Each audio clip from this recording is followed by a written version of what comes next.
ఒకప్పుడు ఆయన చిన్నతనంలో నేను జల్నా నుండి చాలా దూరం నడిచాక దారిలో ఒక మామిడి చెట్టు కనిపించింది.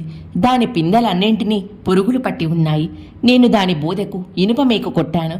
దానితో ఆ దోషం పోయింది అన్నారు.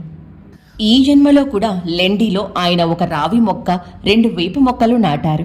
రావి మొక్క ఎంతకు ఎదగలేదు. ఆయన నిత్యము దానికి స్వహస్తాలతో అటూ ఇటూ వంచేవారు. తరువాత అది ఎంతో ఏపుగా పెరిగింది. ప్రతి జన్మలోనూ సాయి మాత్రం ధర్మం ఎప్పుడూ తప్పలేదు. అది లోకానికి విరుద్ధంగా తోచినా లెక్క చేయనూ లేదు. ఒకప్పుడు ఒక తోటలో రోహిల్లా ఈతకల్లు అమ్మే ఆమెను మోహించి వివాహమాడాడు. ఆమె నీతి తప్పి నడుచుకున్నది. చివరకు ఆమె పాదాలు పుండ్లు పడి పురుగులు పట్టాయి. ఆమె ఎలాంటిదైనా నాకు తల్లి కనుక ఆమెకు చికిత్స చేశాను అన్నారు బాబా. ఆమె తన పాపాల వలన రోగంతో మరణించింది. సాయి లోకానికి వెరవకుండా తమ ధర్మం తాము నిర్వర్తించి మాతృసేవ వలన పరిశుద్ధులయ్యారు. ఆయన అందరి